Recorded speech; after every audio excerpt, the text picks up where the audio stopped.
Hi అండి. రోజు తినే మామూలు దోశలు తిని బోర్ కొట్టిందా?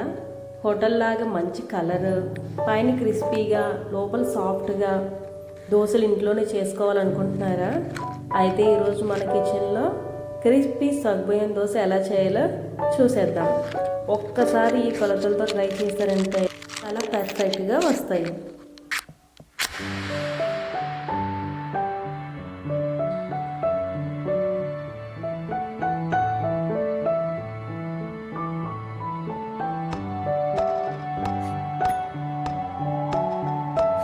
ముందుగా ఒక గిన్నెలో 1 కప్పు సగ్గుబియ్యం, అరకప్పు గుండెపప్పు, 1 టేబుల్ స్పూన్ మెంతులు వేసి బాగా కడిగి సుమారు 5 గంటలు నానబెట్టుకోవాలి, లేదా ఓవర్ నైట్ నానబెట్టుకుంటే పర్వాలేదు.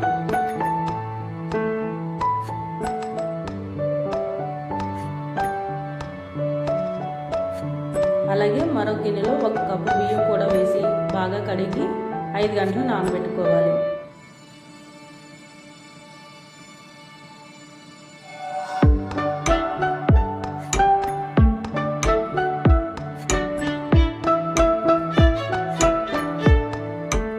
గంటల తర్వాత ఒకసారి చూడాలి. చూసి బాగా నానాయి లేదా తెలుసుకోవాలంటే సగ్గుబియ్యం పట్టుకుంటే సాఫ్ట్గా ఉండాలి. అలా ఉన్నదంటే బాగా నానినట్టు.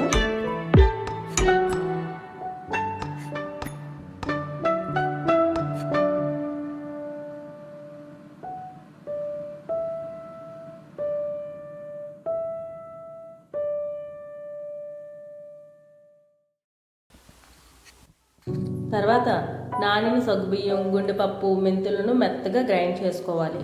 అలాగే బియ్యాన్ని కూడా మెత్తగా గ్రైండ్ చేసి 2 పిండిలను ఒక పెద్ద గిన్నెలో వేసి చేత్తో 2-3 నిమిషాలు బాగా కలపాలి. ఇలా చేత్తో కలపడం వల్ల పిండి బాగా ఫెర్మెంట్ అవుతుంది. ఇలా బాగా కలిపిన తర్వాత ఇప్పుడు మూత పెట్టి రాత్రంతా ఫెర్మెంట్ అయ్యేలా ఉంచాలి.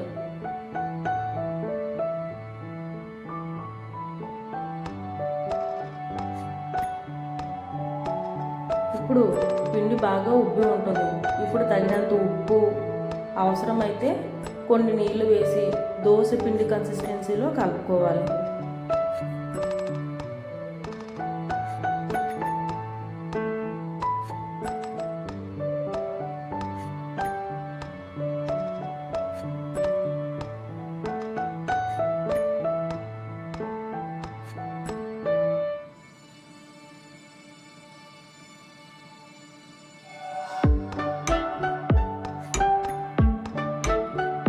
చట్నీ కోసం శనగపప్పు, కొత్తిమీర, సాల్ట్, పచ్చిమిరపకాయలు, అలాగే కరివేపాకు, సాల్ట్, ఉప్పు వేసుకొని మిక్సీ పట్టుకోవాలి చట్నీ కోసం.